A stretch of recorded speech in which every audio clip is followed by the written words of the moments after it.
Ang unang offer ko was okay ka ferry ko as Faye. I did, and it was a huge success. At the time, nung bata pa ako, ayoko yung nagpapahalik.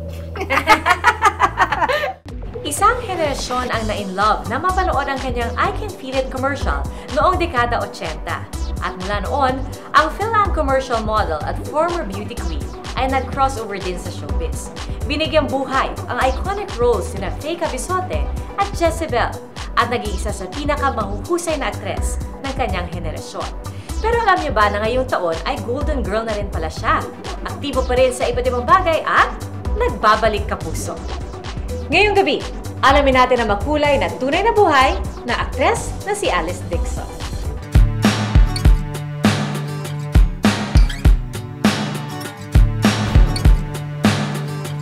Sophisticated beauty.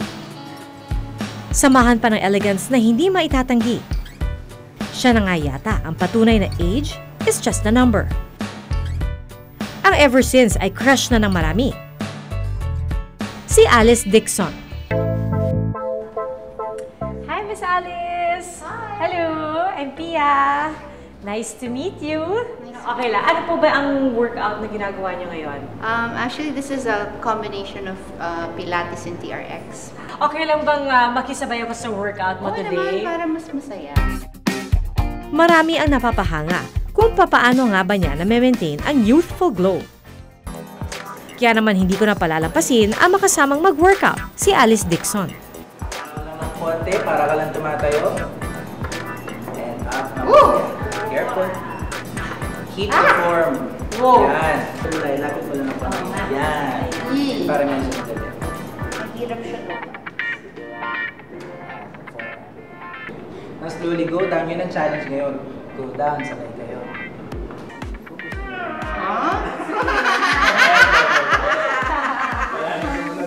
Wala na. And, pa na. Kaya ba, partner? Kaya. Nice. Feel it? Pero alam niyo ba ang hindi lang Pilates ang workout ni Alice? Bukod kasi dito, she's also into several sports. I love to swim. I also bicycle around whenever I can. Kung malapit lang, I rather bike than take my car. Dati, madalas ako nag-volleyball, group sports. How about pagdating sa diet? Mainam ka rin ba? Or mapili ka ba sa mga kinakain mo? Alam mo, magugulat ang mga tao sa diet ko kasi I really hate the word diet. Because pareho tayo. Because ang diet is like restrictions and I really don't like life with restrictions. Ano ang sikreto sa pagiging very youthful looking ni Miss Alice Dixon? Alam mo, tinatanong ko din yan sa sarili. No, honestly, kasi I look at my pictures and I don't look 50. Hindi talaga. I don't look 50. I feel 50, but I don't look 50. So, I think, well, aside from good genes, it's a product of really, through the years, parang being very mindful. I've been taking supplements since I was 30. I have been very conscious of exercise since I was very young. Dahil tila hindi tumatanda, marami pa rin ang humahanga sa beauty ni Alice. At sabay sa nauusong online challenge ngayon, game kaya siyang sagutin kung sino sa mga aktor na ito ang kanyang jojowain o tutropahin. So, meron kaming listahan ng mga artistang nakatrabaho mo or mga kapuso hunks natin. So, pinaghalo namin. Okay. So, sasagot ka rin walang mabilis. Walang selosanto ha? Wala. Okay. Katuwaan lang. Fun lang. Okay, yes. Okay. Alright. So, Miss Alice, jojowain or totropahin? Number 1. Okay. Aga Mulak. Totropahin. Parang nag-iba yung nung una totropahin. Well, kasi you have to consider everything, right? Buong pagkatao. Totropahin ko siya. Richard Gomez. Totropahin ko pa rin siya. Hindi kami iba yung, we're both very strong personality kasi. So, I don't know. I think tropa na lang kami. Bro. Christopher De Leon. Gusto ko siya asawahin. Ibang level yun. Bakit? Tunay na pagmamahal yun. Oo. Ano yung characteristic niya. It's not so much of physical, it's like we get along on levels na spiritual friendship. Like, tropa ko na siya eh. So, alam ko nang sundo ko siya sa ugali. Alright, Okay. that's it. To know more about Alice, oras na para sa Pia Asks. Mabilis ang mga tanong. Unang tanong, 3 things na hindi mawawala sa skincare regimen ni Alice Dixon. Good soap, good moisturizer, at saka, the third, mahirap. Would you rather go out with no kilay or no lipstick? No, ang hirap no. Mahirap talaga tong tanong na to. Hindi ka masagot. No, kilay na lang. No kilay na lang. Oo. Anong pinaka-expensive gift na nabigay mo na sa sarili mo? Mga trips ko, experiential trips ko. Kasi hindi ako naniniwala sa mga material things, but experiences make you who you are. Hi! Miss Angelina. Bakit takang-taka kayo? Nitong Disyembre lang napanood uli ng mga manonood si Alice Dixon sa iba't ibang teleserye ng GMA. Patunay na she's definitely back. In this world, there are going to be a lot of people who want to pull you down and make you feel low. Kaya naman let's take a trip down memory lane sa timeline ng buhay ni Alice. Ipinanganak noong July 28, 1969 si Jessie Alice Dixon o Alice, American ang kanyang ama habang Filipina naman ang kanyang ina.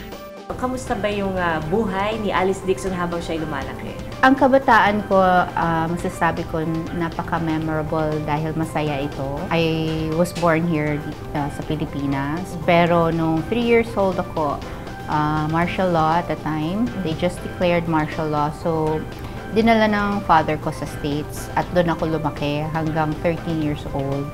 So, my formative years were in New York. Bata pa lamang daw, tila lumabas na ang sporty side ni Alice. We had a very simple life in the States. My father always, actually he wanted a boy. So, lahat ng sports ng boy, tinuro niya sa akin. Siguro that's why nagkaroon ako ng love for sports. Pero bukod sa sports, nadiskubre na rin ni Alice ang hilig niya sa pagpaperform. I was playing the clarinet already in 5th grade. Tapos, with those music lessons, nakita ko ng yung teacher ko, 6th grade naman, na mahilig akong kumanta. So, she asked me to try out for the role of Annie in our school play. Then, I got the part. So, from there, na-realize ko na gusto ko yung arts. Alam niyo bang nag-upisa rin pala ang showbiz career ni Alice sa longest-running noontime show na Eat Bulaga? Eat Bulaga was having an audition for Reyna ng Santa Cruzan. And I said, Dad, parang gusto ko mag-audition for that show. So, we went to the audition, natanggap naman ako, and there, I started to perform. So, to make a long story short, hindi ako nanalo doon sa Eat Bulaga Reyna ng Santa Cruzan na yon. Pero, nag-place ako, pero na-discover naman ako ng isang talent agent. Dahil kapansin-pansin ang ganda, inalok daw siya ng isang talent agent na sumali sa Binibining Pilipinas. Without my father's knowledge, dinala ako ng agent na yon sa yung pre-selection ng candidates. So, napili na naman ako, and that's the time na nagsabi yung agent na, Dad, pumasa yung anak mo para sumali dito sa Binibining Pilipinas. Taong 1986, hinirang si Alice Dixon bilang Binibining Pilipinas International.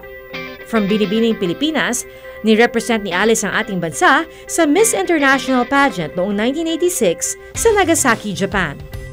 So, ano yung experience mo as a beauty queen? I focused on traveling around the Philippines and parang accomplishing my duties as Miss Philippines and also doing some modeling at the time. That same year din ginawa ni Alice ang hit shampoo commercial niyang I Can Feel It. Ang dami kong tanong, ano? Sorry kung inis ka na sa akin. Mula sa commercial, nagtuloy-tuloy na ang showbiz career ni Alice. Una na rito ang pagganap niya bilang si Faye Cabizote sa sitcom na Okay Ka Fairy Ko. Ang unang offer ko was Okay Ka Fairy Ko. As Faye? As Faye. I did, and it was a huge success.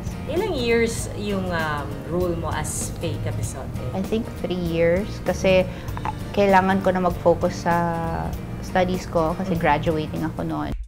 At sino ba naman ang makakalimot sa pagganap niya bilang Jezebel noong 1991? Ako yung first swimming Jezebel. So, nagpagawa talaga si Mother Lily ng buntot para sa akin, and nagkaroon kami ng underwater scenes talaga where in the ocean, I would swim from diver to diver. Sa kabila ng matagumpay na career ni Alice noon, marami ang nagulat nang iwan niya ang showbiz at manirahan sa Canada, kasama ang kanyang mga magulang at nooy asawa. Hindi ba naging mahirap na magdesisyon na iwan mo na lahat dito sa Pilipinas? Hindi naman. My fiancé at the time, alam ko gusto niya mag-abroad, whether US or Canada. And so, alam ko when we were going to migrate na, nung ayos na yung papel namin, na I would leave a lot of my life dito sa Pilipinas behind and start a new life. Sa Canada, hinanap daw ni Alice ang tila bagong career path para sa kanya.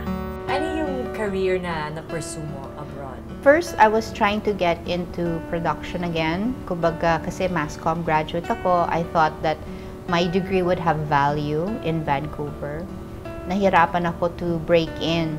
So I would sometimes get a call back, pero I wouldn't get the role. My sister, who was doing real estate in Florida at the time, said, halika, turuan kita ng how to do real estate. I got my real estate license in Florida. I helped her do some selling there.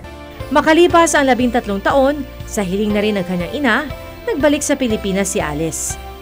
And she called me saying, anak, mag-Christmas naman tayo sa Pilipinas. Nami-miss ko na.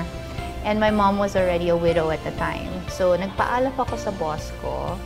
And he said, sige, you gonna take a month off? I said, yes, please. but 1 month talaga. 1 month lang. Tapos nung naisip ko, habang nasa Pilipinas ako, pwede ako mag-work para I can have projects, may extra income ako. Sa kanyang pagbabalik, tila niyakap pa rin siya ng mga manonood na sabik sa kanya. Naging cover si Alice ng Sexy Men's Magazine. Iba ang proposal ko. Like I said earlier, this is business proposal. Nakabilang din siya sa pelikulang The Ghost Bride noong 2018. Joined later by Rufa and Donita, my very good friends from show business. Bukod sa on-cam shows at projects, si Alice Dixon into vlogging na rin. Well, it's been a year now. I started really slow. Kumbaga, sa akin kasi I just hired a videographer who just got out of school.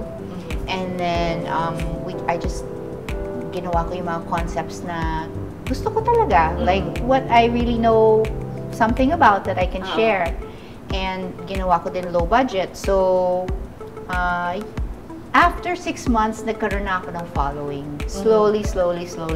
Blondie is quite anxious right now. She knows that Dito, mas lalo pa raw niyang naipakikita ang kanyang sarili na malayo sa mga karakter niyang ginagampanan on-cam. Parang usually, di ba, parang it's something that millennials do. But Yes. how did you get into vlogging? when I go to different parts of the world, I always take pictures and I take like mini videos of wala lang, the scenery, ganyan, di ba? I'm sure you do that also. Yes. Naisip ko, what if I actually share these trips in a video? Because I really wanted to produce something that had value.